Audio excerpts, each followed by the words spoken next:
Bueno, buenos días a todos. El artículo que quiero presentaros hoy es Arte y arquitectura en la escala doméstica después de los happening y pretende, a través de 3 ejemplos, mostrar cómo unas alteraciones por parte de escultura, fotografía e instalación, en este caso, son capaces de dar unas nuevas propuestas, abrir unas nuevas reflexiones a partir de un trabajo sobre la arquitectura.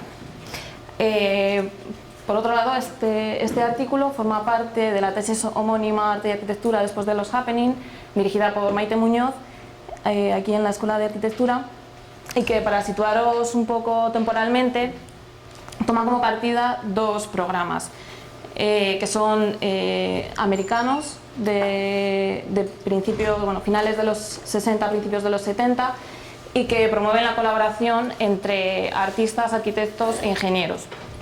Es el LACMA Art and Technology Program y New Evenings Theatre and Engineering.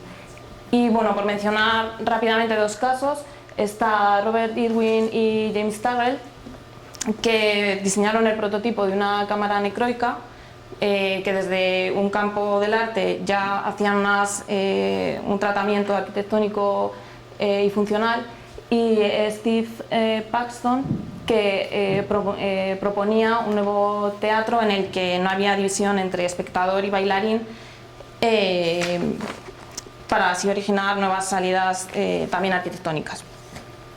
Empezando ya con el primero de los ejemplos a nivel doméstico, tenemos Alteration to Suburban House de Dan Graham, que es de 1978, pero que tiene unos antecedentes, porque durante 2 décadas antes había trabajado principalmente con el material vidrio de doble cara, que por un lado era espejado, y por otro era vidrio, y que además tiene también una fuerte conexión social, que también me interesaría que se viese en las tres obras. De este modo, si él usaba este material era porque era lo que en ese momento las propuestas medioambientales de Jimmy Carter estaban en alza. Este es la inauguración de los paneles solares que Jimmy Carter instala en la Casa Blanca de 1979. Por otro lado, lo que también quiere analizar son los suburbios americanos, que durante los años 50 y 60 fueron el hogar habitual de muchos americanos que ya conseguían una independencia económica y salían del centro de las ciudades al extrarradio, y que todos esos hogares, modos de vida, incluso posesiones materiales, tenían unas mismas características, porque venían inducidos, ¿no?, por unas fuertes campañas publicitarias que homogeneizaban todas esas familias. Por otro lado, la característica principal de las casas suburbanas, que es el tema en el que incide Dan Graham, es el gran ventanal, que es la carta de presentación de estos hogares, además del patio jardín, en el que extendían todos esos objetos materiales. Lo que hace Dan Graham, esta es una obra justo anterior a Alteration to Suburban House, es revertir qué está ocurriendo entre interior-exterior o entre público-privado. Aquí instala una gran pantalla en el exterior de la vivienda, con lo que está haciendo la operación inversa a cómo desde el mundo exterior estamos leyendo en nuestros hogares noticias o diversos shows, y él lo que hace es, mediante esa pantalla, mostrar la intimidad televisiva que consumimos en nuestros hogares. Así hasta llegar a la culminación física de esta investigación con la que él trabaja, y que la manera más ágil de poder entenderla es a través de su memoria, en la que dice: se ha eliminado la fachada entera de una típica casa suburbana y se ha sustituido por una lámina de vidrio transparente. Un espejo paralelo a la fachada principal de vidrio divide la casa en 2 zonas. La parte frontal se muestra al público, mientras la trasera permanece oculta. El espejo, al enfrentarse a la fachada de vidrio y a la calle, muestra no solo el interior de la casa, sino también la carretera y el entorno exterior de la casa. Las imágenes reflejadas de las fachadas de las dos casas vecinas rellenan la fachada ausente. Es decir, él lo que está haciendo es igualar usuario y peatón. Es una nueva domesticidad por la cual consigue no solo ampliar lo que está sucediendo en esa vivienda, que sucedía con el ventanal de la casa suburbana, sino que está introduciendo al propio conductor o peatón al interior del hogar. Y que es casi como un antecedente, una lectura de lo que podía pasar dos décadas después con todas estos shows que de alguna manera rodean de público estos hogares y que son los gran hermanos que desde los 2000 nos han ido acompañando. La segunda de las obras que pretenden ejemplificar estas alteraciones sobre arquitecturas existentes es la fotografía de Jeff Wall, Morning Clean, con la cual representa el pabellón de Barcelona con todos esos materiales exquisitos que Mies mantenía, ¿no?, en su visión arquitectónica, pero en la cual el personaje principal de la escenografía es el limpiador del pabellón, y que apenas, nunca se ha querido transmitir esta imagen del pabellón, pero en la cual Jeff Wall quiso incidir, porque además este proyecto en un origen era el motivo con el cual representar una de las viviendas parisinas a través de las operaciones que sus limpiadores ejercían en la vivienda. Estas son otras de las fotografías de Jeff Wall con las cuales está trabajando sobre esa conservación de una arquitectura, no solo material, sino también a nivel de habitabilidad. Y que las podemos también ligar a otras obras de fotógrafos como Wolfgang Tillmans, que no concibe una arquitectura o un espacio habitable sin la existencia de esos objetos mundanos o cotidianos. Y eso también es, en esta línea del tiempo, la antesala del proyecto que Andrés Jaque, esta intervención que realiza en el año 2012 y por la cual también sube a una capa exterior todo lo que está sucediendo de manera oculta en una esfera inferior. De manera que la imagen que nosotros hemos percibido durante años del pabellón, de la reconstrucción del pabellón, es solo posible debido a esa esfera que durante años, día a día, permanece oculta. Y que es incluso interesante cómo se trata en los planos. Estos son los planos de reconstrucción de 1986 de los arquitectos Cirici, Ramos y Solá Morales. Incluso en la memoria, tanto en los planos como en la memoria, inciden en que no debe de darse a conocer las partes servidoras o las partes de almacenaje del edificio, sino que serían algo oculto, de difícil acceso y siempre imperceptible para el visitante.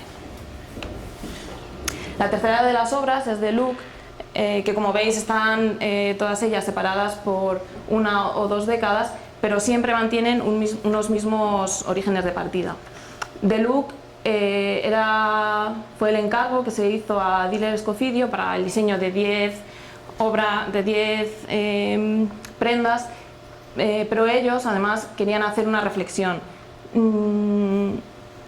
Ellos mantenían el lema de arquitectura ese edificio, como moda esa vestimenta, y con ello planteaban cómo una arquitectura siempre tiene el objetivo, a menudo tiene el objetivo, casi siempre tiene el objetivo de permanecer atemporal, de ser atemporal, de tener una cualidad principalmente de permanencia en el tiempo, mientras que la moda solo asegura su permanencia a través de que tenga una duración estacional, y así asegura su condición básica.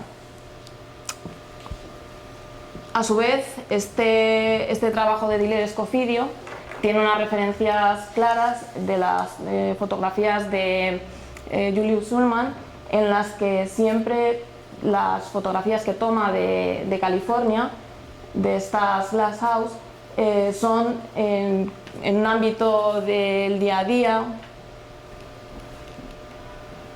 o con situaciones que él no prepara, sino que directamente estudia los ambientes y las fotografía.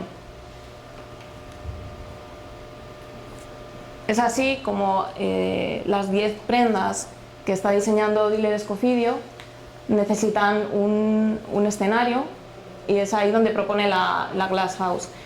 Y es también interesante cómo él en su proyecto, bueno, ellos, Diller Scofidio, que se definen como una oficina de arquitectura y artes escénicas y visuales, es interesante cómo, a pesar de que ellos no lo muestran, no muestran nunca una comparativa con imágenes de Shulman o imágenes de la época, pero sí es fácil localizar algunas referencias que han podido servir para estas escenas. Y se puede ver una concordancia de tiempos, a pesar de las modas o de esas vestimentas. Y es también una antesala del el proyecto, bueno, el diseño que Simon Schraff en 2012 hace con una plena referencia a lo que en 1950 estaba desarrollando Christian Dior, su propia compañía, para desarrollar unas vestimentas capaces de habitar estas atemporales arquitecturas en diferentes momentos de una rueda del tiempo que permiten que encaje edificio y moda. Y ahora, vistas en paralelo estas 3 piezas, es cuando se muestra cómo su punto de partida es común. En todas ellas, las Glass House han sido el motivo de arranque de estas propuestas para originar unas nuevas reflexiones o unas nuevas propuestas arquitectónicas para Dan Graham. Él mismo en sus memorias de la obra está mencionando la pieza de Philip Johnson, y a su vez Philip Johnson, como nos dice Frampton, está tomando como referente una villa de madera que tras el fuego mantiene una estructura arriba a la izquierda, pero gracias a eso está en continuo contacto interior-exterior.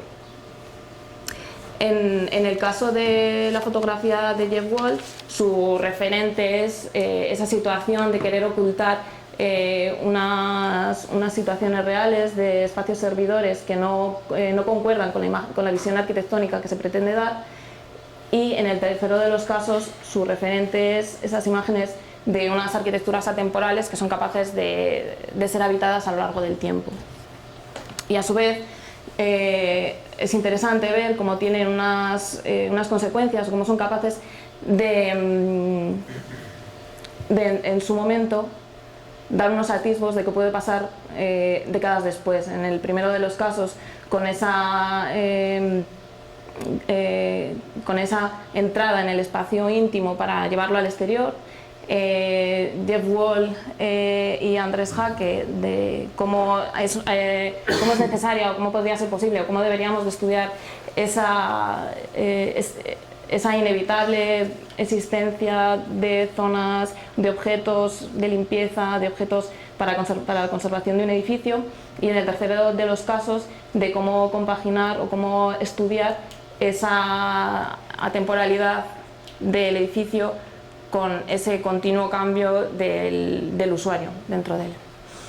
Y estas 3 obras pretenden establecer el arte o la escultura, fotografía e instalación artística casi como arte con minúsculas, que nos pueda servir como una práctica o un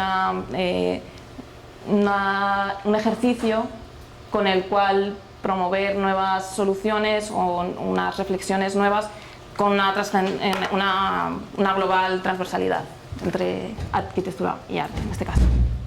Gracias.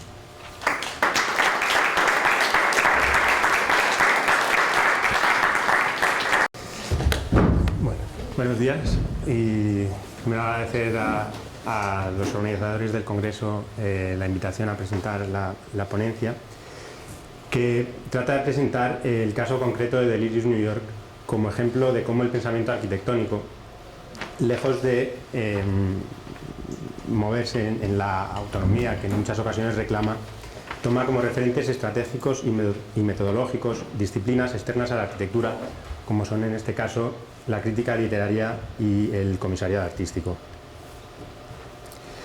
No se pretende, por tanto, discutir la autonomía o la no autonomía de la forma arquitectónica, sino de la teoría misma, o como decía ayer Bidler, para no asustar a nadie, de su pensamiento. No es nueva la idea de sustituir la figura del arquitecto como autor por la del crítico o editor. En 1966, Venturi proponía en Complexity and Contradiction la figura del arquitecto crítico como alternativa a la del arquitecto creador moderno. Tal como había ocurrido anteriormente en literatura y también en otras de las disciplinas artísticas, la asunción de la imposibilidad misma de crear nada nuevo a partir de la nada llevaba como única alternativa al análisis crítico de la realidad existente. Se entienda esta realidad como el conjunto de toda la arquitectura, que es lo que ocurría en Complexity and Contradiction, o bien se haga como una ciudad concreta, como son los casos de Learning from Las Vegas y Delirious New York, que es el caso que nos ocupa. Una de las claves para entender la lógica seguida en la elaboración de estos libros reside en la comprensión de la realidad como conjunto de imágenes y en el método de pensamiento basado en la analogía principalmente. Una forma de pensar que permite explicar una idea a través del simple acto de poner una junto a otra imágenes que inicialmente no estaban relacionadas. La validez de este tipo de razonamiento inductivo reside en la eficacia y en la sugerencia de la conexión propuesta. En Princeton, Venturi comprobó cómo el profesor Labatut, e indirectamente su principal referente ideológico, que era Henry Bergson, pensaban y enseñaban a través de identificaciones entre imágenes. Lo mismo observó Scott Brown y posteriormente Koolhaas en una IAI de Londres, donde las propuestas del Independent Group estaban todavía plenamente vigentes. Tanto Venturi como Scott Brown y Koolhaas prefirieron utilizar la imagen y la metáfora antes de recurrir a conceptos, por considerarlos reduccionistas y culpables de desvirtuar el verdadero conocimiento de la realidad. Pero no se trataba de metáforas literales como la moderna sobre la máquina, que aspiraban a definir la arquitectura en general. Toda la arquitectura debía parecerse a la máquina, sino que estas analogías tratan de construir o sacar a la luz ideas específicas que sirvan como guía a la labor del arquitecto. Vincular la portapía con los carteles de los casinos de Las Vegas o relacionar el Downtown Athletic con la Torre del Globo, el teorema de reproducción del mundo, constituyen analogías que sirven para hacer visibles ideas que surgen en el mismo momento de realizar dichas conexiones. La acción transformadora de la memoria bersoniana, ejercida de manera consciente, se convierte en una potente herramienta propositiva al servicio del proyecto arquitectónico. Tal como Bergson proponía en materia de memoria, en el acto de la percepción existe ya una parte inconsciente, inevitable, de interpretación de lo que en la que el sujeto proyecta ya su memoria, condicionando esa percepción inicial. Entender la realidad como conjunto de imágenes implica que al tiempo que ésta se percibe, ya se está construyendo simultáneamente una realidad particular alternativa. Una existencia situada a medio camino entre la cosa y su representación. Bergson sitúa así al sujeto en una posición de responsabilidad equivalente a la que Roland Barthes otorgaba al lector al anunciar la muerte del autor. Las aspiraciones poéticas de Koolhaas en Nueva York son precisamente las consecuencias que Henry Bergson atribuía a cualquier acto de percepción. Véase hasta qué punto la metafísica poética de Jean-Baptiste Vico, utilizada por Koolhaas en su exposición sobre Nueva York, se acerca a los planteamientos de Henry Bergson que sirvieron de guía para Venturi. En ambos casos se plantea un desplazamiento de la autoridad que sitúa la obra a medio camino entre su origen y su destino. Un término medio que reacciona al mismo tiempo contra el materialismo y positivismo, concluyendo que la intuición del artista y el poeta es fundamental para alcanzar el verdadero entendimiento de la realidad. Así, las ciudades analizadas se descifran como algo intermedio entre su propia realidad física y las ideas de sí mismas que son capaces de proyectar. El Nueva York que Koolhaas presenta es precisamente un conjunto de imágenes, puestas en relación mediante la acción editora. La selección, producción, puesta en común y en determinada orden de estas imágenes constituye la elaboración misma de esa realidad particular y de su teoría misma. Al colocar una imagen junto a otra, surge un significado nuevo, tal como ocurría en las muestras superinclusivas del Independent Group, surgiendo en ocasiones resultados inesperados. En aquellas ocasiones se trataba de reunir interminables suministros de imaginería, desplazando el valor de la obra por el de la propia muestra. En Parallel of Life and Art, en el 53, lo importante ya no era cada uno de los objetos presentados en la muestra, sino aquello que los relacionaba, la acción crítica y selectiva de los comisarios. Pawlowski, Henderson y los Smithson habían puesto en común un material aparentemente incoherente, fotografías, objetos, dibujos, caligrafías, que aspiraban simplemente a documentar la vida y el arte. Un ejemplo de esta actitud lo encontramos en la temprana presentación del Muro de Berlín que Koolhaas realiza todavía como estudiante en la EA en 1970. La documentación que presentaba constituye un discurso capaz de redefinir por completo un objeto que hasta entonces se percibía como negativo, convirtiéndolo en algo incluso bello, del que el propio Koolhaas pasaba a ser responsable. La colección de imágenes deliberadamente heterogénea presentaba fotografías en color y en blanco y negro, de diferentes formatos y de diferentes épocas, dejando claro que no había un autor de la obra o del proyecto y que era la acción del crítico la que posibilitaba su entendimiento como tal. El autor del objeto no es ya el arquitecto. La gente, a través de su actividad, transforma la realidad en una arquitectura y el arquitecto se limita nada más que a documentar dicha transformación. En 1972, coincidiendo con la publicación de Learning from Las Vegas y con la llegada de Koolhaas a Nueva York, Harald Seaman representó mejor que ningún otro comisario artístico el desplazamiento al que desde aquí se trata de apuntar en arquitectura. Seaman, como máxima autoridad en la Documenta 5 de Kassel, adquirió toda la responsabilidad al convertirse en el verdadero causante del sentido que adquirían las obras expuestas en la exposición. Muchos de los artistas invitados así lo denunciaron al sentir que se habían sentido utilizados como simples pinceles en manos de Seaman. Lo importante dejaba de ser la obra para ceder todo el protagonismo a la muestra. El discurso ya no era competencia directa de las obras. Estaba por encima de ellas y surgía al ponerlas en común, mezclándolas con todo tipo de objetos y fetiches sacados de su contexto. El espectador llegaba a tal grado de confusión que no era capaz de diferenciar entre arte y realidad, cumpliéndose así uno de los principales objetivos de la exposición. Con el título Indagación sobre la realidad, mundos visuales hoy, se aspiraba a cuestionar las fronteras del arte, limitándose a informar y documentar, en una actitud cercana a la anterior en Parallel of Life and Art. La muestra constituía un conjunto ambiental tan heterogéneo que resultaba incluso reconocible como unitario. Seguramente los visitantes de aquella exposición hoy recordarán pocas de sus obras, quizá ninguna. Sin embargo, el planteamiento global de la muestra ha supuesto uno de los hitos más relevantes de la historia reciente del arte. Los libros de Las Vegas y Nueva York se desarrollan desde intenciones y métodos similares a estas exposiciones. La puesta en común de todo lo recopilado sugiere el cuestionamiento de los límites de la disciplina. ¿Qué es arquitectura y qué no lo es? La recopilación durante el curso de Yale en Las Vegas en 1968 y la colección de postales que Koolhaas y Bresendorf reunieron al llegar a Nueva York en 1972 constituyen tareas similares a las desarrolladas en estas exposiciones.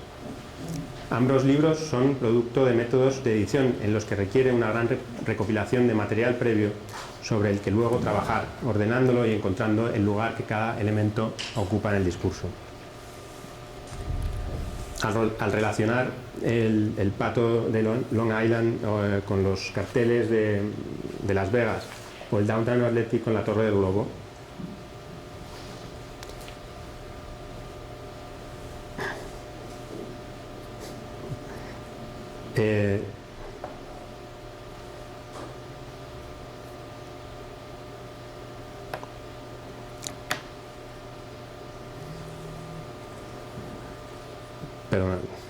al relacionar la competencia, entre parques temáticos de Coney Island con la de los arquitectos disfrazados en el baile Beaux-Arts, constituye una teoría que fue bautizada The City of the Cupcake Globe, y al relacionar el Downtown Athletic con la Torre del Globo, el teorema de reproducción del mundo supuso una síntesis conceptual que se recogió en una de las patentes universales de modernización en Content. Como ocurría en Kassel y como ocurre en la ciudad, por encima de las individualidades trasciende el discurso generado, al ponerlo todo en común. Un discurso que, a diferencia de las obras que lo constituyen, ha pasado a formar parte de la historia reciente. Si hoy conocemos la Torre del Globo, el Downtown Athletic o los Jardines de Murray, es gracias al significado que toman gracias a la acción editora de Koolhaas. El grado de apropiación llega hasta tal punto que, permaneciendo sus autores anónimos, conocemos estas obras gracias a estos libros. Se trata del fin del origen en sentido moderno señalado por Rosalind Krauss, desplazando la autoridad del origen al destino, como proponía en literatura Roland Barthes. En Complexity and Contradiction, Venturi se servía de T.S. Eliot y otros autores del New Criticism como Kenneth Brooks o William Empson para explicar la ambigüedad y la ironía como características valiosas en arquitectura. También presentaba su trabajo como ejemplo de la crítica entendida como labor creativa en sí misma. Al contrario de lo que ocurría en arquitectura, donde apenas existían aún estudios que examinasen la crítica de arquitectura, como era el caso de Tafuri con sus teorías e historias de la arquitectura de 1968, ya había entonces una extensa tradición que estudiaba la crítica literaria. Venturi y Koolhaas encontraron en esta disciplina un referente teórico y metodológico en el que apoyarse. Los críticos literarios llevaban ya tiempo preguntándose dónde se encuentran los límites entre el ensayo crítico y la obra literaria. Una pregunta no tan inmediata en arquitectura que, sin embargo, resulta enormemente sugerente para el arquitecto que aspira a crear su propio universo a través de la labor crítica.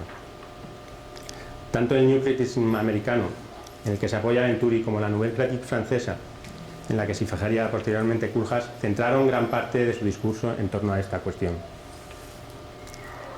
El trabajo de Nueva York se desmarca de intenciones valorativas, centrándose en la producción propia. Así, los límites entre la obra analizada y la nueva elaboración crítica tienden a desaparecer. ¿Dónde acaba Nueva York y dónde empieza el delirio de Koolhaas? La crítica y su objeto se funden en una obra nueva con valor propio, como ocurría en la crítica de Baudelaire, según Georges Foulet. Cuando Baudelaire escribe sobre Thomas de Quincey, consigue reproducir en la mente del escritor inglés la suya propia. Hasta donde llega la literatura del primero y donde empieza la exégesis del segundo.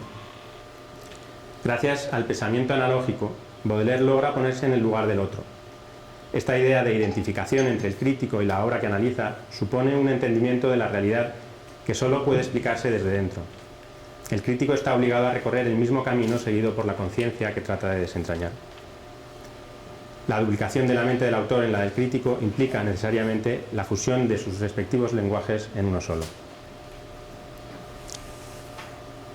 Consciente o no de la analogía entre texto y ciudad y de trasladar las ideas de Barthes a su trabajo sobre Nueva York, Koolhaas adopta el papel de destinatario, de agente unificador.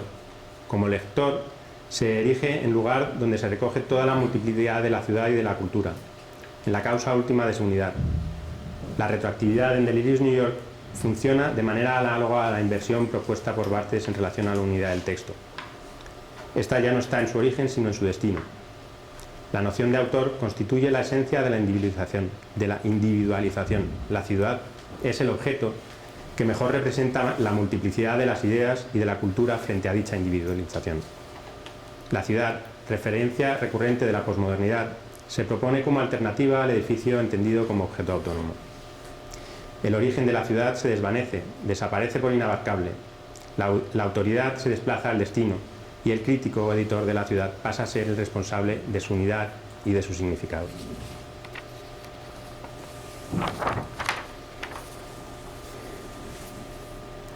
Buena parte de la crítica americana, como Frampton, Gandesonas o Cotter, vio en Learning from Las Vegas una crítica, aceptación de la realidad y una defensa de valores tradicionales. Este trabajo constituye, sin embargo, un primer ejemplo claro en arquitectura de análisis crítico entendido como proceso creativo. Pero la acción analítica y la propositiva, que coinciden con la parte 1 y 2 del libro respectivamente, se proponen todavía de forma independiente y estanca. lo que llevó a sus autores a declarar expresamente "Building is building and theory is theory". Delirious New York borra por completo estos límites entre teoría y proyecto. Todo el libro es análisis y propuesta simultáneamente. Al identificarse con la conciencia de Manhattan, Koolhaas desarrolla una crítica de vocación poética que elimina los límites entre métodos inductivos y deductivos, entre análisis y proyecto, de teoría y práctica, haciendo muy difícil diferenciar los elementos propios del objeto, Manhattan, de los que él mismo introduce. La retroactividad del manifiesto permite retratar una ciudad creada entre el 19 y principios del 20 como si se tratase de un proyecto futuro, o hablar de un proyecto futuro como si se tratase del pasado. A través de dibujos de antiguas postales, mezclados con acuarelas de Wiersendorf y renunciando expresamente a utilizar la fotografía, en oposición al realismo documental de Las Vegas, Koolhaas nos presenta la existencia en forma de proyecto. Aunque se trate de edificios construidos, se prefiere ilustrarlos mediante el dibujo o la maqueta, cuestionando así la materialidad de lo representado, o lo que es lo mismo, su existencia misma. La fotografía solo se utiliza para referirse a los parques de Coney Island, los jardines de Murray, las funciones de las Rockettes o las interpretaciones de arquitectos del skyline de Manhattan. Todas ellas ficciones precisamente, representaciones que se retratan en este caso sí a través de la fotografía. Todo esto contribuye a confundir qué es real y qué pertenece al mundo del pensamiento y de los deseos. Al representar lo existente a través de dibujos y utilizar la fotografía para reproducir ficciones, Koolhaas confirma al mismo tiempo los planteamientos de Baudelaire y de Dalí. Los del primero al compartir la idea de que resulta insensato ver la fotografía como garantía de exactitud en la reproducción de la naturaleza. Los del segundo al pensar que la fotografía sirve para objetivar un postulado que se vuelve crítico e irrefutable al ser grabado en un medio que no puede mentir. Koolhaas consigue así plantear una realidad idealizada, o si se prefiere, una idealización envuelta en realismo. Como sucedía en la crítica de Barthes, Delirious New York se aleja de todo el cientificismo empírico anteriormente adoptado por Venturi y Scott Brown en su análisis de Las Vegas. Entonces, uno de los propósitos había sido determinar el grado de valor objetivo de Las Vegas. La crítica, sin embargo, nunca podrá tener aspiraciones científicas para Koolhaas, dado que, como señalaba Barthes, ésta asume abiertamente y a su propio riesgo la intención de dar un sentido particular a la obra. El apoyo metodológico en la Nouvelle Critique permite a Koolhaas superar algunos planteamientos anteriormente cuestionados por la crítica en los libros de Venturi y Scott Brown. Si en Complexity and Contradiction se había denunciado un relativismo excesivo y posteriormente se acusó a Learning from Las Vegas del extremo opuesto, abandonar el potencial crítico del primero en favor de un crítico conformismo con la realidad, Delirious New York consigue compatibilizar estas dos actitudes aparentemente contrarias, la necesaria aceptación de la realidad y el compromiso crítico y esperanzador con el mundo tal y como podría llegar a ser. Lo consigue tomando como modelo la nueva crítica literaria, es decir, concibiendo la crítica como interrogante que apunta a la verdad de la obra misma, pero entendiendo al mismo tiempo que las claves de esta verdad ya no residen exclusivamente en la obra y que se encuentran también en el interior de la mente del analista. La verdad se entiende así como término medio entre realismo e idealismo, en la línea de lo apuntada tanto por Baudelaire como por Bergson. Se ha presentado aquí un ejemplo de contaminación disciplinar, no desde el enfoque de la obra concreta de arquitectura ni de la forma, sino desde el de su pensamiento. La cuestión, una vez más, es si la autonomía o heterotomía debe analizarse en el origen o en el destino del trabajo analizado. Más allá de lo reclamado por el propio Venturi en Complexity and Contradiction, cuando aludía a Summerson abogando por una estricta disciplinaridad, y más allá de la alternativa disciplinar que el joven Koolhaas encuentra en Ungers como reacción ante el clima promiscuo de la AIA a finales de los 60, el análisis de cualquiera de estos libros sitúa esa autonomía dentro de un programa dirigido a oponerse a discursos excesivamente apoyados en la interdisciplinaridad. Por más que abogasen por la autonomía de la disciplina, no por la de la forma arquitectónica, sus referentes estratégicos y metodológicos dejan claro hasta qué punto estos trabajos encontraron fuera del ámbito disciplinar una guía para su desarrollo. Muchas gracias.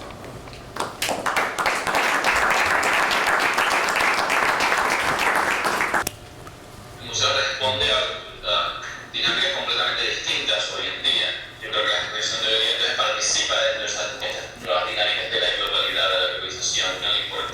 cierto bloque latinoamericano, una cierta economía latinoamericana. A eso se le agrega el elemento vertiginoso del bloque hispano de Estados Unidos. Carlos Slim es una de las millonarios más grandes del mundo, que es hispano. Son todos factores que Carlos intervienen dentro de un cierto periodo que comprende la exposición, digamos, 5 años atrás, eran brasileños, ¿no? Y después mexicanos. Entonces, obviamente hay una cierta injerencia dentro de las dinámicas del museo que cuando sencillamente empiezan a examinar los diagnósticos de los visitantes, dicen, bueno, ¿de dónde vienen nuestros visitantes? Siempre están midiendo exactamente, bueno, de dónde provienen, ¿no?, nuestros visitantes, dónde vienen. Y no es necesariamente que el museo dicte sus políticas de exhibición o sus líneas de exhibición en relación a eso, pero obviamente afecta. Quizá a mí, como siempre sabía nada, como tampoco se había dicho, quiero decir, es importante. Lo que pasa es que la situación era distinta, y el tipo de situación era distinta. Una cosa es tratar de hacer un paseo por las embajadas americanas en cuatro países, un contacto, conseguir una foto de los estudios, y otra cosa es hacer esto. El corazón que le pusieron a comprar ese lugar. Castellía que pusieron, por lo menos le publicó las piezas que tenía, las cosas de todo tienen valor. Claro, sí. Lo cual implica además, o sea, ahora está tocada por la frita nacional y el pueblo es el centro del mundo.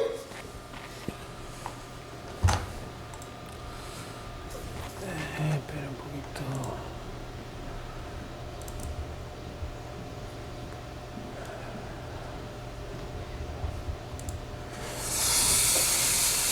Bueno, buenos días. Mi nombre es Felipe Reino y les voy a presentar el artículo que se llama Sobreexposición, que es el inicio de una tesis doctoral aquí en la Escuela de Madrid.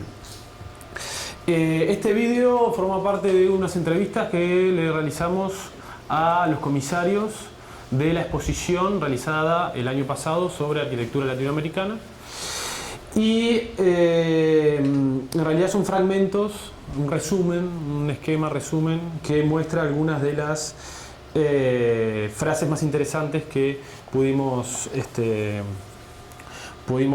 subrayar de las entrevistas. El título del artículo sobre exposición que inicia el ensayo está asociado a dos significados que nos interesa resaltar. El primero de ellos está referido naturalmente al contenido del artículo, que trata sobre exposiciones, evidentemente. Y el segundo significado, más acorde a la intención crítica del ensayo, responde a cuando una exposición es tan excesiva que entre las piezas o objetos ya no podemos elegir y todos los datos interactúan al mismo tiempo. Y aparece una gran mancha blanca que no nos deja discernir, ¿no? O sea, la cantidad de elementos llega a un momento de saturación. En cuanto a eso, los actores principales de este artículo, evidentemente, son las exposiciones. Las exposiciones entendidas como hechos creativos complejos que dan lugar, se quiera o no se quiera, a algo nuevo, ¿no? Reunir distintos elementos en un ámbito distinto y generan un nuevo relato, un guión. También entendidas como que piezas que se reconstruyen constantemente para desmantelarlas la semana siguiente. O sea, también considerar las exposiciones como una condición efímera, que tiene un tiempo, un proceso inicial, un tiempo de exposición, y que a la semana siguiente se está pensando en la siguiente. El otro actor, o los otros actores que también nos interesa estudiar en esta exposición, son los comisarios, que progresivamente tomaron como ese rol de un agente de crítica y de debate. En ese sentido nos interesa resaltar como varios autores que tocan el tema de los comisarios. Por un lado tenemos a Obrist en La breve historia del comisariado, que nos habla de que el comisario es un tipo flexible, que a veces tiene que tomar el rol de criado, a veces de ayudante, a veces da ideas a los artistas de cómo presentar su obra en exposiciones colectivas, es el coordinador, y en muestras temáticas el inventor. Por otro lado, Fredric Jameson nos habla de que el comisario inserta singularidades artísticas en un contexto efímero, en una agrupación o exposición no canónica. En ese sentido, nos interesa hablar en este artículo de dos exposiciones, centrarnos en dos exposiciones. Y entender esas posiciones, estudiar el rol del comisario y analizar los intereses políticos, propagandísticos, económicos y simbólicos que rodean a la arquitectura a través de estos dos ejemplos. Los dos ejemplos tienen un mismo foco de estudio, digamos, o región, que tiene que ver con Latinoamérica. La realizada el año pasado, de las entrevistas que recién vimos un extracto, y la realizada en 1955, que toma la arquitectura latinoamericana del 45 al 55, realizada por Hitchcock. En ese sentido, nos interesa resaltar dos momentos históricos distintos, pero con algunos puntos en común. En el primero, tenemos la figura de Nelson Rockefeller. Nelson Rockefeller llegó a ser vicepresidente de Estados Unidos, participante activo del MoMA, con su mujer también, y en el cual tenía la función de relaciones internacionales de Estados Unidos con toda Latinoamérica. Dueño de las petroleras más grandes de Latinoamérica, dueño de muchas petroleras en Venezuela y coleccionista de arte. En sus estadías en Venezuela, aparte de desarrollar sus negocios familiares, también constantemente adquiría piezas de artes de la región. Sin duda, esos elementos tienen cierta influencia con el desarrollo de la posterior exposición de Latinoamérica en el MoMA.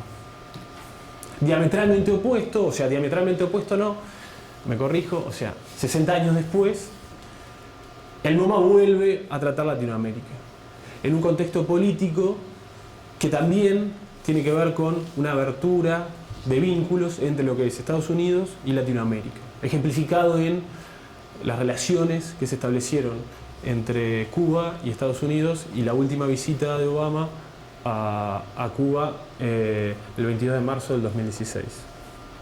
En ese sentido nos interesa las relaciones que existen entre las exposiciones, pero también los agentes externos que propician ciertas relaciones o ciertos intereses.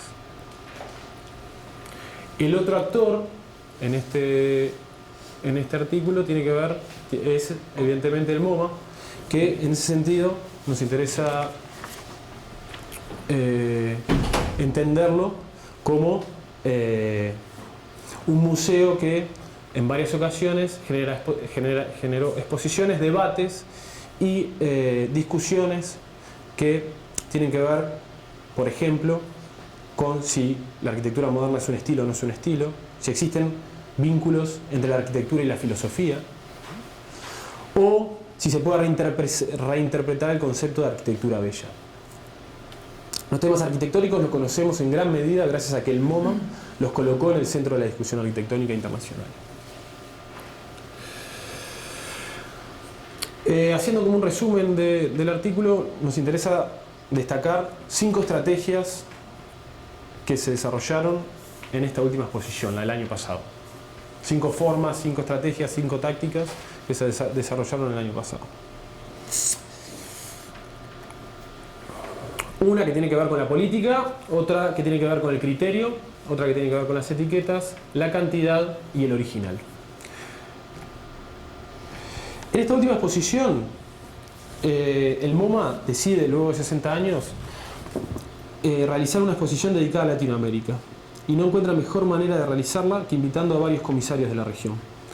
No fue un comisario único, como en el caso de Hitchcock, sino que fue un comisariado compartido. En ese comisariado tenemos a Barry Bergdoll, que fue el coordinador. Después tenemos a Francisco Liernur, que es argentino y se dedicó la parte de Latinoamérica sin Brasil, digamos. Y después tenemos a Carlos Eduardo Comas, que se dedicó exclusivamente a Brasil. También tenemos a Patricio del Real, de origen puertorriqueño, que fue como el asistente de la exposición. Barry Bergdoll, en una de sus primeras entrevistas, confiesa que no conocía en profundidad la temática de la muestra y que el proyecto era parte de su aprendizaje. En cuanto a las obras seleccionadas, recién mencionábamos cada uno a qué parte se dedicaba. Aquí tenemos la numeración de la cantidad de obras que se seleccionaron, que a diferencia del anterior, que fueron 47, en este caso fueron 188 obras seleccionadas. En cuanto al criterio, nos interesa destacar que el criterio a través, la tarea más importante que está en manos del equipo de comisarios es la elección de las obras que van a representar a nivel internacional a una región. En este caso, al ser un conjunto de sumas heterogéneas de distintas obras, el rol que define a la figura del comisario la entendemos como la acción de selección y es una forma de creación de un relato nuevo, como decíamos anteriormente. Pero Bergdoll, en cambio, establece una nueva visión inclusiva que permitió incorporar una cantidad mayor de obras. O sea, confió en una estrategia sin filtros ni líneas marcadas de pensamiento. Sin embargo, al no establecer filtros demasiado excluyentes, las cantidades se multiplicaron exponencialmente. Por lo tanto, entraron todas las obras producidas en el periodo de la región estudiada. El resultado fue una exposición de 188 obras y de 825 documentos originales.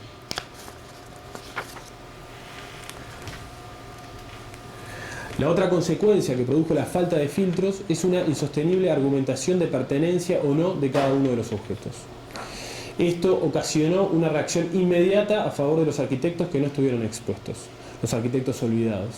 Las revistas especializadas como Arquitectura Viva y Suma criticaron con firmeza la ausencia de algunos países, los no invitados a la fiesta del MoMA.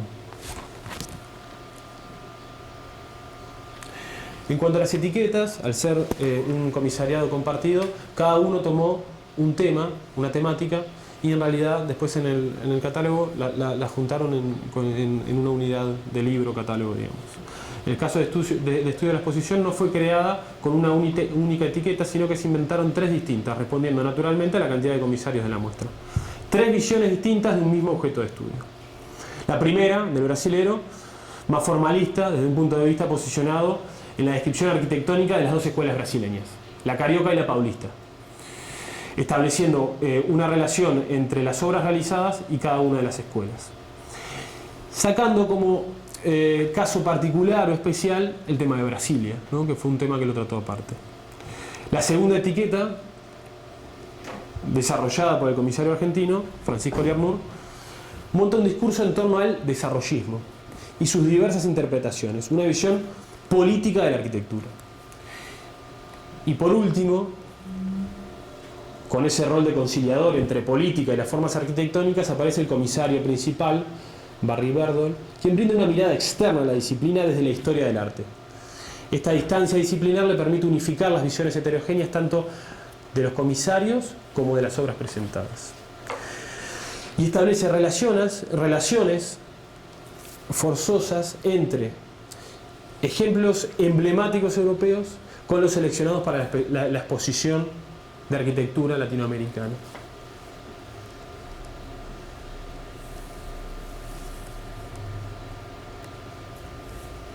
En cuanto al cuarto punto que me gustaría comentarles, tiene que ver con la cantidad o el exceso, digamos.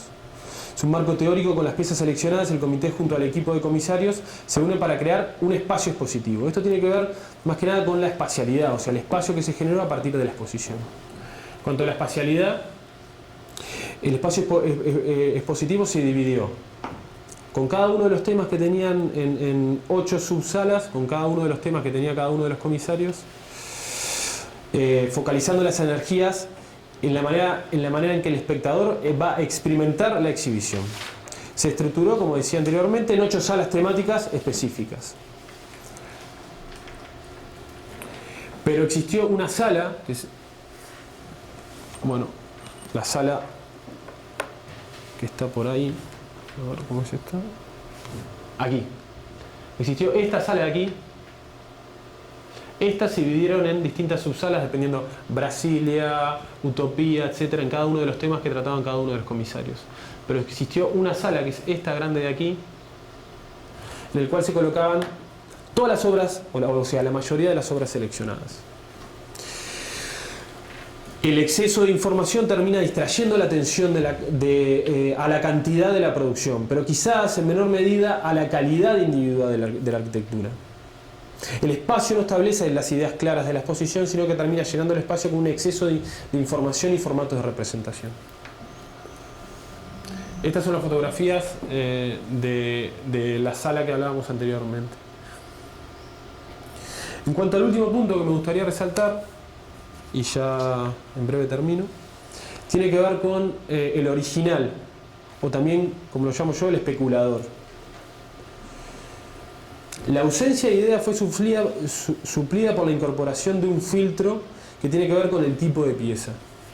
Todas las piezas expuestas debían ser originales. Los originales le dieron el valor más relevante a la exposición.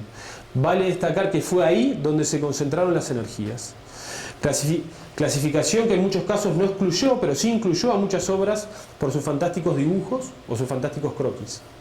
Aquí podemos decir que esta fue la estrategia comisarial que selló la diferencia comparativa con el resto de las exposiciones. La decisión de los archivos originales fue la táctica que dio unicidad a la muestra.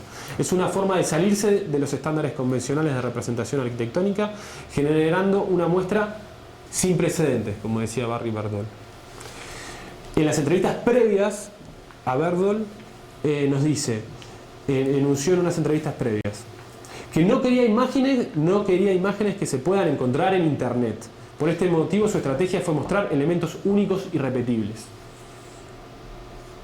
La fuerza económica y política de convocatoria del MoMA es de las pocas que puede permitirse este trabajo de investigación y selección de originales. Eso no lo vamos a negar. Es importante agregar otro punto que se desprende de la existencia de los archivos originales. Berdol, en la última frase, después de la exposición, nos dice lo siguiente. Ahora el MoMA tiene una colección de obras de arquitectura latinoamericana, una cantidad de obras de arquitectura latinoamericana equiparable a la que tiene de Estados Unidos y a la que tiene de Europa.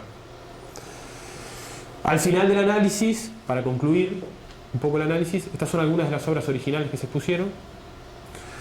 Para concluir el análisis, podemos concluir que en cada uno de los puntos analizados existe una segunda lectura de las intenciones del MoMA en sus exposiciones. En la última exposición, el MoMA utiliza carriles de representación más abiertos demostrados en las decisiones de utilizar varios comisarios con muchas interpretaciones o los criterios de selección más abiertos por la gran cantidad de obras y las asociaciones estratégicas para difundir el acontecimiento a nivel global.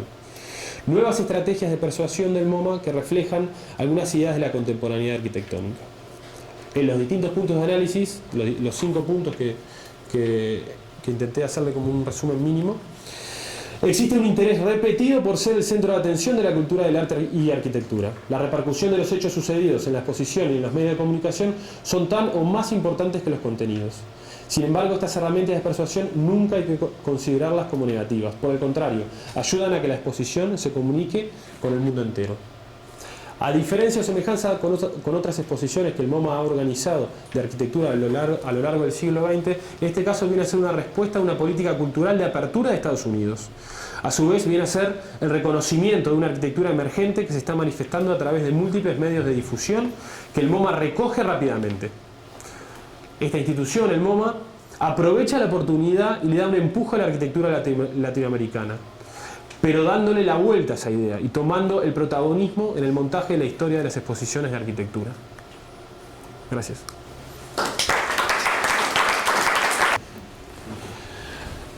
Hola, buenos días a todos. Bueno, yo soy Gaisca Altuna y os voy a presentar el artículo que presenté para el Congreso, que se titula Pactos ficcionales con la arquitectura, y que es una investigación que comencé en el Laboratorio de Teoría y Crítica del Máster en Proyectos Arquitectónicos Avanzados. Y bueno, comienzo.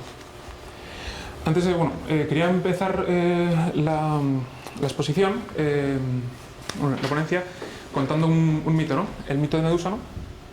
Y dice la mitología griega, ¿no?, que Medusa fue una mujer que en vez de cabellos tenía serpientes, ¿no? Y que cualquier hombre que fijara su mirada en ella se convertía en piedra. Entonces, en el momento en el que Perseo se aventuró a enfrentarse a Medusa, Atenea le obsequió con un escudo bruñido.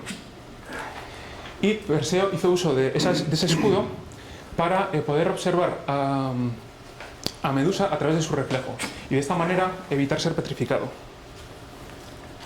Y así consiguió Perseo derrotar a la Gorgona, ¿no?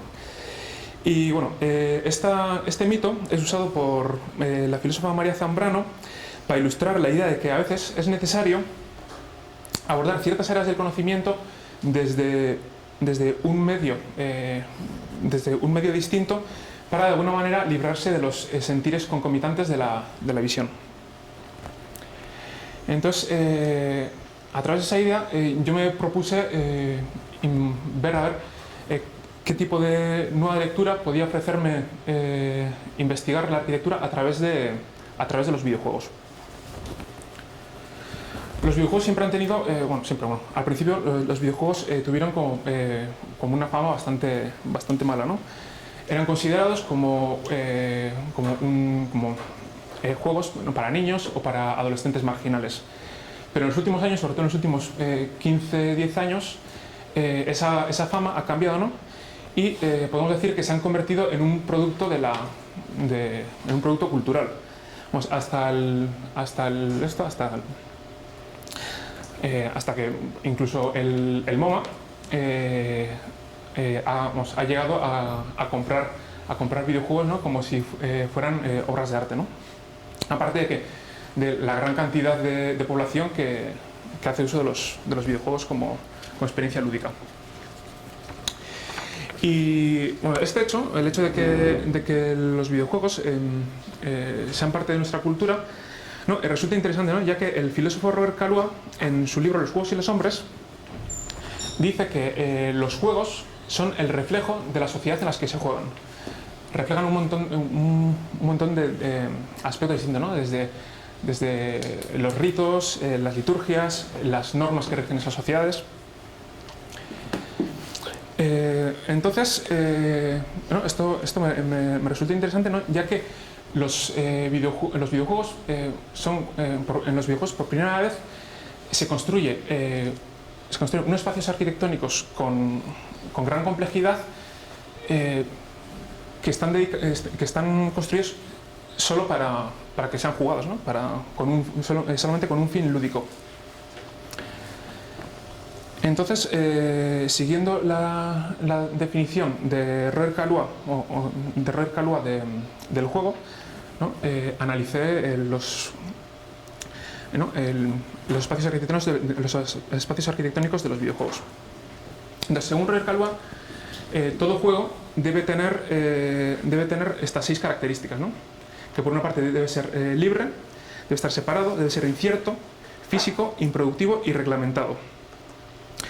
Entonces, la idea de mi investigación es analizar esos espacios arquitectónicos de los videojuegos y cuáles son los mecanismos arquitectónicos que usan para dotar a esos espacios de estas características. Y bueno, en esta ponencia solamente me centraré en la característica de lo ficticio. Según Caillois, todo juego debe estar acompañado de una conciencia específica de realidad secundaria o de franca irrealidad en comparación a la vida corriente. Y para que esta conciencia se dé, debe haber 2 elementos.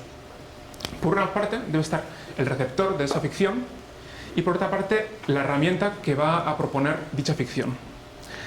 ¿No? Por ejemplo, puede ser un lector y un libro, en el que el lector es el receptor y el libro es la herramienta que va a proporcionar esa ficción, o en el caso de los videojuegos, ¿no? El videojuego y el jugador.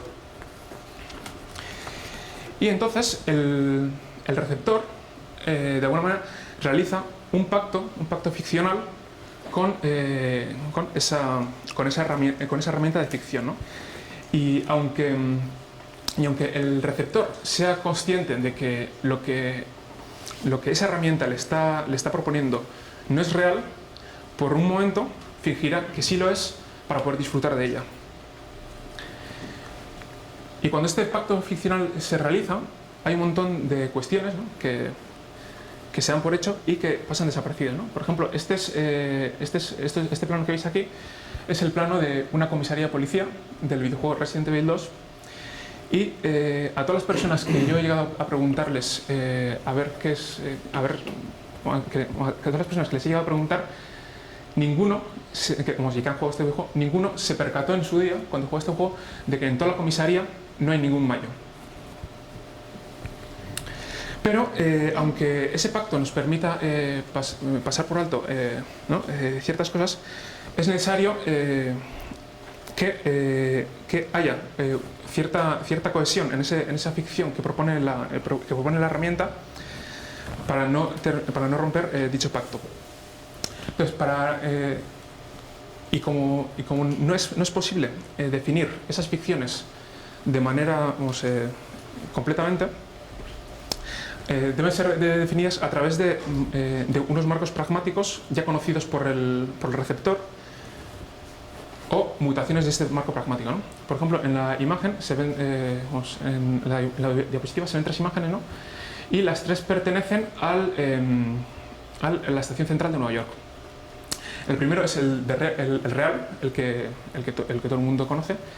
El segundo es perteneciente al videojuego GTA 4, en el que ese marco pragmático conocido simplemente se exporta. Y todo lo que el jugador da por hecho que ocurre ahí es lo que ocurre en la realidad. En cambio, en el último es una imagen perteneciente al videojuego de Division, en el que ese marco pragmático se altera y el jugador jugaría en un Nueva York en el que hay algunas cuestiones cambiadas, ¿no? En este caso el marco pragmático que se propone es un Nueva York, pero en el que se ha dado una crisis vírica. Y a la hora de definir estos marcos pragmáticos, ¿no? Existen diferentes mecanismos. Por ejemplo, Ernest Adams, en su texto The Role of Architecture in Video Games, presenta una serie de lo que él llama funciones secundarias, pero que yo creo que se podían agrupar como una única función principal, que es la de definición de marcos pragmáticos, ¿no? Y sería pues, la familiaridad, la alusión, la creación de nuevas arquitecturas para nuevos mundos, el surrealismo, las atmósferas, los efectos cómicos o los clichés. Un ejemplo, por ejemplo, podría ser este edificio que aparece en el videojuego Planescape Torment, y este edificio en concreto, el nombre que tiene es Burdel para las lujurias intelectuales. Entonces, de alguna manera, parte de un marco pragmático ya conocido que sufre una mutación para que comprendamos cuáles son aquellos valores o aquellos deseos que tiene esa nueva sociedad ficticia que se crea. Por ejemplo, estas son imágenes de la comisaría que antes os he mostrado. Y realmente la comisaría entera no tiene nada que ver con lo que sea una comisaría de verdad, sino es una especie de pastiche que hace alusión a distintos espacios que el cine nos ha enseñado que hay una comisaría, ¿no? Pues una morgue, una sala de interrogatorios, una oficina, un parking, una sala de pruebas, un calabozo, pero simplemente hay uno de cada uno de ellos. O, por ejemplo, esta otra imagen, ¿no? De Castlevania Lords of Shadow, en el que hace alusión a los clichés, ¿no? Que todo el mundo conoce, ¿no? De la mitología vampírica, ¿no? De esos castillos en el que están llenas de mazmorras, ¿no? Entonces, de alguna manera, el jugador ya simplemente con esa imagen ya sabe, ¿no? Qué es lo que ocurre en ese espacio. Probablemente a esta capacidad de describir marcos pragmáticos, los espacios arquitectónicos de los videojuegos también tienen la capacidad de realizar narraciones. Entonces, el teórico de los videojuegos, Henry Jenkins, en su texto Narrative Spaces, habla de 4 tipos de espacios narrativos distintos. El primero de ellos serían los espacios evocativos, que son aquellos lugares que apelan a narraciones sucedidas en dicho lugar, ¿no? Por ejemplo, en un videojuego que esté ambientado en el metaverso de Star Wars y que tenga, por ejemplo, lugar en el planeta Coruscant, no necesitaría ninguna explicación sobre dicho contexto, porque ya el mismo contexto está apelando a todo el metaverso creado en los mismos videojuegos. Por otra parte, tendríamos lo que Jenkins llama como espacios evocativos, ¿no? Que son lugares en el que esos lugares se encuentran todos los elementos necesarios para que la narración tenga un desenlace preciso. De alguna manera, como si de una obra de teatro se trata, ¿no? Todo lo que hay en escena es necesario para llegar al fin de esa narración.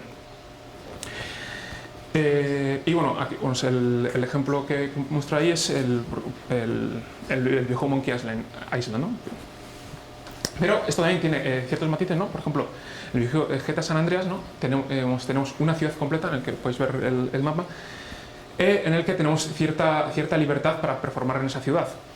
Pero al mismo tiempo, según va transcurriendo la historia, iremos pasando, todos los jugadores irán pasando por ciertos puntos que son necesarios, ¿no? Entonces, aunque haya cierta libertad, siempre se pasa por esos puntos necesariamente. El tercero serían los...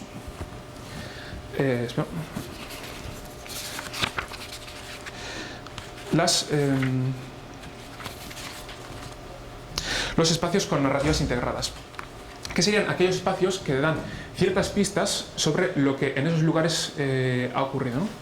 Por ejemplo, lo que veis en pantalla es una captura del videojuego Left 4 Dead, en el que nos encontramos en un apocalipsis zombie y no tenemos ningún tipo de explicación acerca de lo que en esa sociedad ficticia ha pasado, ¿no? Pero según vamos recorriendo las estancias, vamos encontrando pequeñas pistas que nos dicen qué es lo que ha pasado, ¿no? Y poco a poco se puede ir uno reconstruyendo, ¿no? todo ese pasado que el videojuego de manera explícita no nos cuenta. Y finalmente estarían los espacios para las narrativas emergentes, que son aquellos espacios que nos permiten, que nos dan una libertad total para performar. Bueno, el ejemplo que os he traído es el del videojuego Minecraft, ¿no? Que es tal la libertad para performar que brinda, que hay incluso gente que rueda webseries en sus espacios. Y bueno, todas las referencias que os he traído hasta este punto son de videojuegos, ¿no? Y las teorías que os he traído son de diseñadores de videojuegos, ¿no? Que han tenido que construir esas teorías para poder crearlas, ¿no? Pero dichas teorías también se pueden usar de alguna manera como elemento crítico o proyectual en la arquitectura del mundo real, ¿no? O del mundo tangible. Y bueno, os he traído algunos ejemplos, pero estoy seguro que a vosotros se os podrían ocurrir con muchos ejemplos más, ¿no? Por ejemplo, un ejemplo de descripción de un marco pragmático ficticio sería lo que ocurre en las zonas rurales de Vizcaya, ¿no? En el que la normativa obliga a que todas las viviendas unifamiliares sigan los patrones compositivos de las construcciones tradicionales. Entonces, mediante alusión y clichés, se pretende construir de alguna manera un paisaje ficticio. Otro ejemplo que identificamos, por ejemplo, sería el Mac Store, ¿no? En el que se hibridan marcos pragmáticos, en el que hay una hibridación de marcos pragmáticos, ¿no? Entonces, de alguna manera, es una tienda, ¿no? Pero hibridándolo con otros mecanismos arquitectónicos más pues pertenecientes, pues a lo que puede ser como el foyer de un teatro o las mesas corridas de un bar, ¿no? Pretende de alguna manera diluir esa naturaleza comercial que tiene este espacio para hacerlo como un espacio social. ¿No? Aquí podéis ver otras imágenes. Y en cuanto a las capacidades narrativas que puede tener la arquitectura, ¿no? Las mismas toponimias ya tienen la capacidad de apelar a sucesos ya pasados o incluso a personajes, ¿no? Aunque esos personajes no se encuentren ahí o no tengan ningún vínculo con ese espacio, ¿no? Y tampoco nos podemos olvidar de todo lo que son los espacios monumentales o los monumentos, ¿no? Que están destinados a contar versiones concretas de ciertas narraciones. Y en contraposición a esto, ¿no? Tendríamos una situación parecida, ¿no? A la que se da en aquella imagen que mostraba del GTA San Andreas, ¿no? En el que parece que tienes cierta libertad para performar, pero realmente siempre terminas pasando por los mismos puntos, ¿no? Lo que se llama un supermercado, ¿no? Tú entras, tienes cierta libertad para elegir los productos que quieres comprar, pero inevitablemente siempre tienes que pasar por caja, ¿no? Que es en cierta manera la intención, ¿no? del supermercado. Y bueno, esto es todo y muchas gracias. Good morning, my name is Zena, and because this is an international seminar, I will be speaking in English and not in Spanish, okay? So, on 87, Deleuze begins the lecture, Qu'est-ce que c'est l'acte de création, aimed at cinema students by asking them, what do you do exactly when you make cinema? And right after, he addresses the same question slightly differently. What is that, having an idea in cinema? If one does or wants to make films, what does it mean to have an idea? Because everyone knows that having an idea, it is an event that rarely arrives. It is a kind of fact and common. Deleuze's lecture on the creative act allows us to place several extremely relevant questions for the discipline of architecture and which still remain absent from the theory of architecture and architectural thought, as for example, what does architecture do or create? What belongs to architecture and only to it that makes of an idea an architectonic idea? What do architects borrow from other disciplines, but which already appears in an architectural process? And the ultimate one, can architecture be an act of resistance and a work of art? At the same time, Deleuze was posing those questions to cinema students, he was asking himself what does he do or hopes to do while doing philosophy. For him, philosophy is a creative or inventive activity, just as cinema, painting or music. What differentiates all these creative and inventive activities is the matter. What, in fact, do they create which belongs only to themselves, because no other discipline has the means, the instruments, the techniques to create it, notwithstanding some resonances between disciplines. And when it comes to art, this matter must be an expressive matter, which, taking into consideration Deleuze's plane of immanence, happens when a certain composition acquires an aesthetic quality, or, in other words, holds a block of sensation. Deleuze goes on. I say that I do philosophy, this means that I try to invent concepts. But if I say that you do cinema, what do? You don't invent concepts, that's not your affair, but rather blocks of movement duration. If I fabricate a block of movement duration, maybe I do cinema. It's not a question of evoking a story or to refuse it. Everything has a story. Philosophy also tells stories, stories with concepts. Cinema tells stories with blocks of movement duration. Painting invents a whole different type of blocks. Those blocks are not of concepts, nor blocks of movement duration, but blocks of lines, colors. Music invents another type of blocks, just as specific. This makes us wonder, what about architecture? In this lecture, Deleuze doesn't mention the example of architecture, although we know that he considers it the heart of the house and the territory, along with Guattari in Mes Plateaux.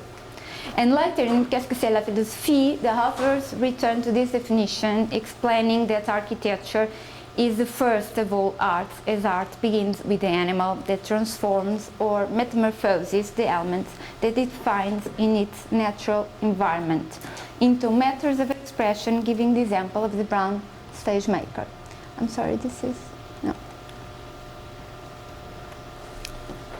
Every morning, the little bird picks leaves from the trees and turns them upside down so the paler side stands against the dark color of the ground, creating an aesthetic composition, a ready-made, which do not fulfill any use or function, such as seducing a lover or keeping the enemies away. Then, from the branches above, the little bird sings a complex musical piece with notes from its own singing and notes from other birds that it imitates. At the same time, it opens and shows its yellow bright feathers. Deleuze and Guattari had. This is not a synesthesia in the full flesh, this is a block of sensation in the territory. Colors, postures and sounds that sketch a total work of art. For the two authors, architecture does not cease to frame the emergent sensible qualities of the territory which the house, the intertwining composition of frames and planes, transforms into expressive qualities and holds within the composition.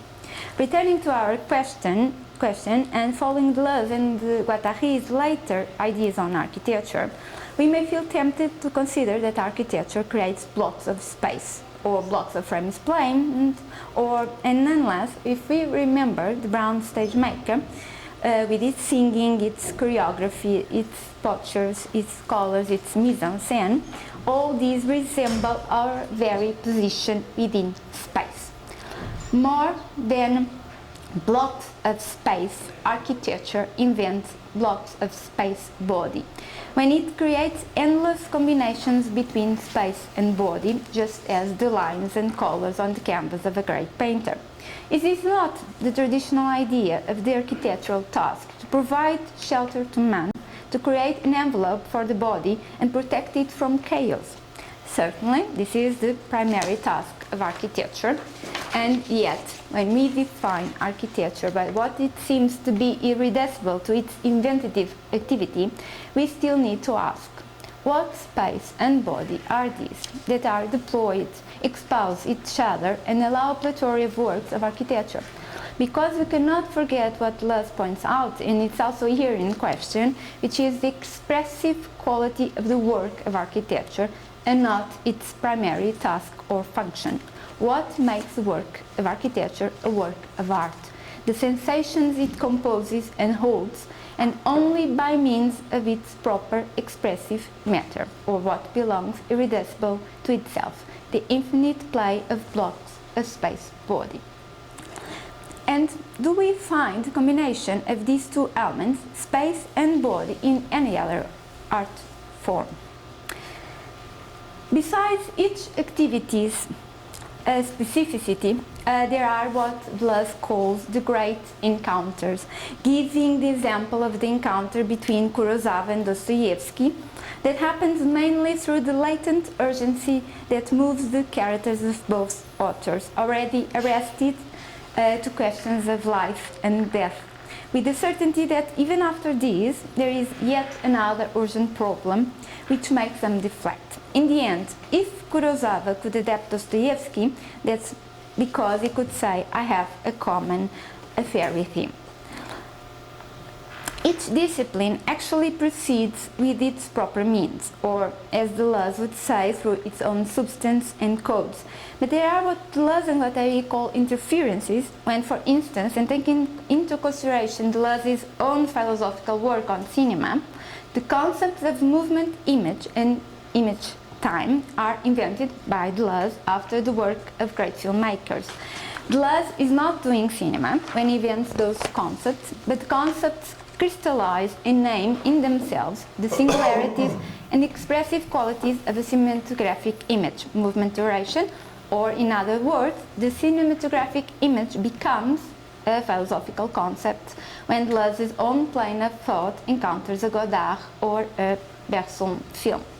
The process of becoming is thus extremely important here, because as Deleuze explains, the aparallel evolution which characterizes the becoming, it doesn't happen between people, it happens between ideas, each one deteriorizing another one, following a line or lines that are neither on one nor in the other and that carry a block.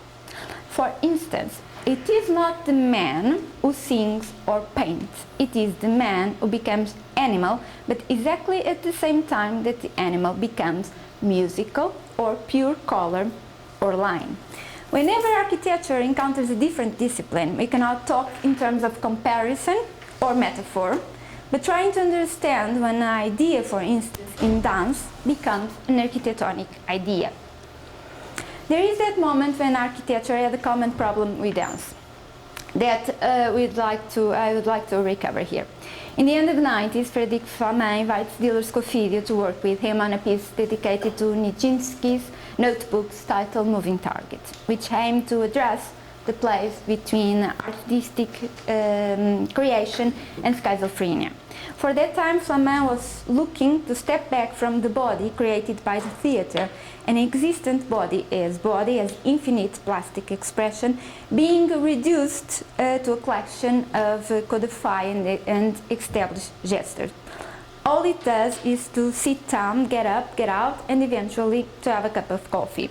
The body's gesture is completely submissive to the text.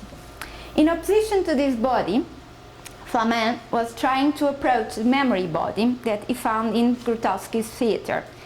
The memory body is a body that can work independently of the dictation of thought or establish gesture codes which can catch a certain spontaneity.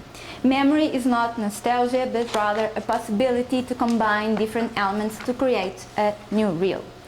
When Flamin encounters Diller-Scofidio, he immediately feels seduced by their work, which was for him an attempt to dissolve the architectural codes, just as he was trying to dissolve the codes in dance and rediscover a pure and free movement.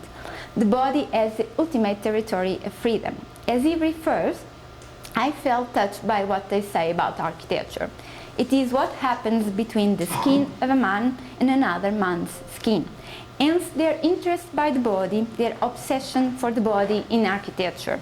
If they speak of a person seated on a chair, it is not the chair that interests them, but what happens between the chair and the person that sits.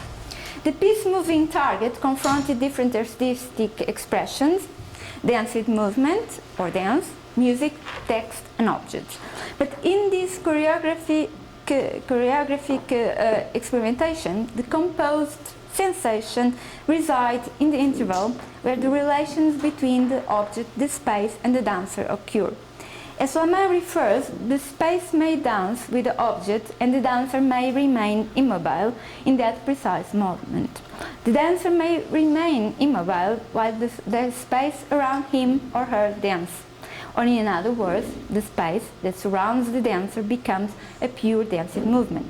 The cessation of the dance movement appears in the interval between body and object or body and space when one exerts a force upon the other and there encounters its resonance and effective actualization.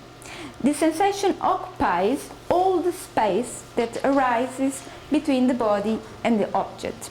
And in this way, it is the emptiness that acquires the weightlessness, the rhythm, the tonalities of a dance. A few years before, Diller-Scofidio held an exhibition at the Storefront in New York titled Bodybuildings, where we find two curious characters, the bride and the juggler, both from the play Adelaide Glass or the Rotary Notary and his Hot Plate.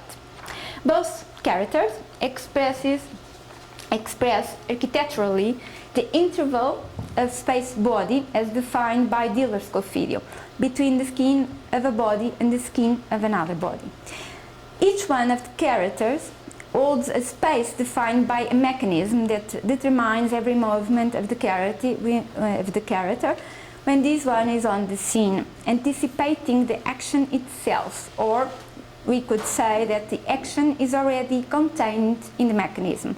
Just as the space around the character depends on the mechanism and its action, the mechanism depends on the body and its movements, which in the bride are extremely intense, nevertheless too regulated. The bride, in Diller-Scofidio's words, the bride is a physical specimen. She is exoskeletal. Her anatomy is an inch. She wears chastity armor with a modesty mechanism. She is well oiled. She is a wasp on a leash. The bride is introduced featuring her leash to the inch point at 0. She describes a radius and falls to the ground as the obscuring plane is lowered. The bride swings like a pendulum. She hangs herself on her leash. In his turn, the juggler, despite the weight of which his balance depends on, constantly in the maximum threshold, close to imbalance and fall, acquires an extreme beauty from that constant challenge within gravity, proven by the body in the space that surrounds it. in a singular moment of suspension. As the architect mentioned, the juggler, he wears a mask on a pivot. He is the tender of gravity. He has the stability of a tripod, yet he is always out of equilibrium. He sways and gyrates. He is introduced as a force. In his movement sequence, he measures linear distance against the resistance of weights with respect to time related to his mood at the moment. His weights animate him. He is an auto marionette, weight and counterweight. Gravity adjusts his will. Gravity and levity are physical forces and emotive ones. He is a master of irony. He specializes in black humor. He is the tender of levity. The juggler is a suspended body, not just for the weights which give the body an extraordinary weightlessness, as they produce a space between the body and the weights without gravity. And each action of the body, each movement of the body changes the play between the weights, transforming the surrounding space whenever sensation of weightlessness and suspension resides in the interval of space-body. For each combination of the pair, Fred-weight, there is a difference of intensity in the sensation, whenever the juggler tries to reach the maximum intensity to float in a space without gravity. The difference between the bride and the juggler is the difference we find in several works of architecture. Both hold and are in fact intervals of space-body, where both terms are created by a mutual exchange of forces. Nevertheless, the bride is the minimum expression of shelter, whereas the juggler, beyond the functions it fulfills, creates moreover a sensation of weightlessness and suspension. Curiously, in the exhibition From Here to Eternity a few years before the juggler, we find the same suspended body in a dealer Scofidius drawing of a device which they called the balance. But what do these examples allow us to think about architecture's composition of blocks of space body? What does this affinity with dance allow us to think critically about architecture? When thinking about specifically about the dancer, José Gil, a Portuguese philosopher, creates the concept of the space of the body, which is a space created, really built around the dancer's body without confusing it with the objective space. It is the space of a body, a mist where precisely the dancer's body goes beyond itself every moment, there losing its weight. Indeed, one does not dance in the exterior space, nor in an inner subjective space. The weightlessness, the ease, are experienced by the dancer at the same time as properties of a mobile in space, and as experienced inside his or her body as if its texture becomes space. The space of the body is the body becoming space. Being the dancing movement, the perpetual balance of the dancer between his, her weight and its absence, between his or her corporeal balance, purely mechanic, and the balance that the consciousness of the body imprints to the dancing gesture, the dancer experiences the dancing move in the space of the body because it is in that zone that the gesture anticipates the movement, as if the entire body felt itself prepared in absolute position, and the movement is then only the concretization of the gesture in time that befalls in the choreography, where the dancer in the space of the body always anticipates its movement. More than the body transformed in space, it is there that the body becomes movement and the dancer creates space. It is there that the dancer has a molecular perception of his or her body, of the gestures and movements in order to dance or create a dance mover. If we go back to the previous examples of Dilas Costidia's work, we witness the fabrication of this space of the bodies, especially in the juggler or in the body of the balance device. The body is transformed into an intensified topological surface, what José Gil calls secretion or reversal, which demands full knowledge of the body and movement, its gesture and position, in order to create a sensation of weightlessness, of absence of gravity and pure balance, which in fact resides in the interval between the body already transformed into an intensified surface and objective space, which the former examples is the composition between pulleys, ropes or threads and weights. The sensation occupies the interval of space-body, but only when both space and body become an intensive space and intensive body. They're what we may call a mutual becoming of space-body. We'll pass a few parts in order to fulfill the time. Similarly to the dancer, the architect leaves the sensations in the space of the body that he or she creates within the work of sensation. All sensations are then as anticipated when the architect feels himself or herself feeling them in space that he, she or she creates between his or her own body and the objective space. In the case of the dancer, what is actualized is the danced movement. In the architect, what is actualized from the space of the body is a contour to which the architect gives a materiality. If we think about the created objective space, we may recognize that the space of the body is also present there, and it is actualized precisely when we are able to trace a limit through the maximum intensity of the sensations upon our bodies, enveloping us with its strength, rendering the space the closest to us, all floor sailing windows as if bonded in intimate contact with our skin, so that there is no distance between us and the enveloping space. We consider that the architect inhabits an interval of space-body because it is only there that he or she is able to manipulate all the elements that enter into composition in order to define the different levels a sensation passes through. This is actually an exercise we've witnessed several times, for instance, in Peter Zumthor's process, and which is not very different from that, for instance, of Adolf Loos. The architect occupies himself of the space between the whole and the inhabitant.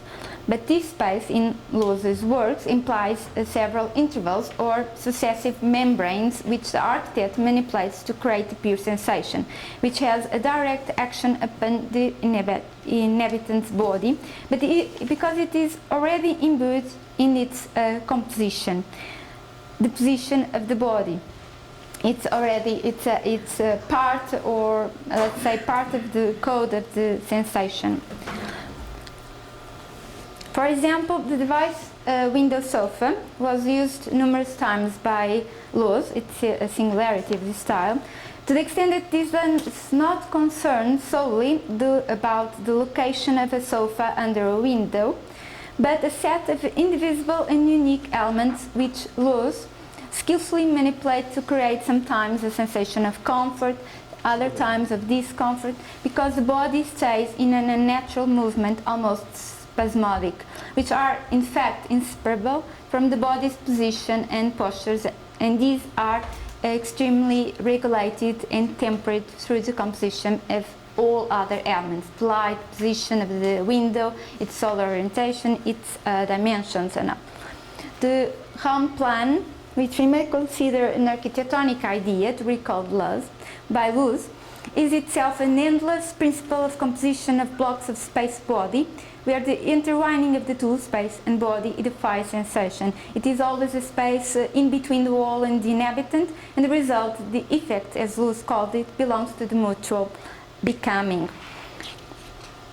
I will not read the last part, but the idea is it may be strange to propose to critically rethink the body in architecture today, recalling Loos's houses, which belong to the beginning of the past century and are often seen as bourgeoisie. Nevertheless, we'd like to once more to refer to the examples given here of the works by Dila Scofidio. Those examples were understood by the architectural criticism in the 90s as examples focused about the body in architecture, focused mainly in the idea of prosthesis, following McLuhan's ideas as an augmentation and intensification of a determined sense or senses, depending thus on the amenities of the house. But we would like, what I've been trying to explain here is that I propose a different approach to architecture's relation with the body, picking those very examples of the juggler and the bride, which is more than a simple block of body and space. What is here in question is the becoming and the becoming of the body into an intensive body and space into an intensive space. When a space becomes expressive, it may be called a work of art, as we have already stated here, and this implies other questions, namely those Deleuze ends his lecture on the creative act. What does it mean for architecture to be an act of resistance? I will end. Thank you.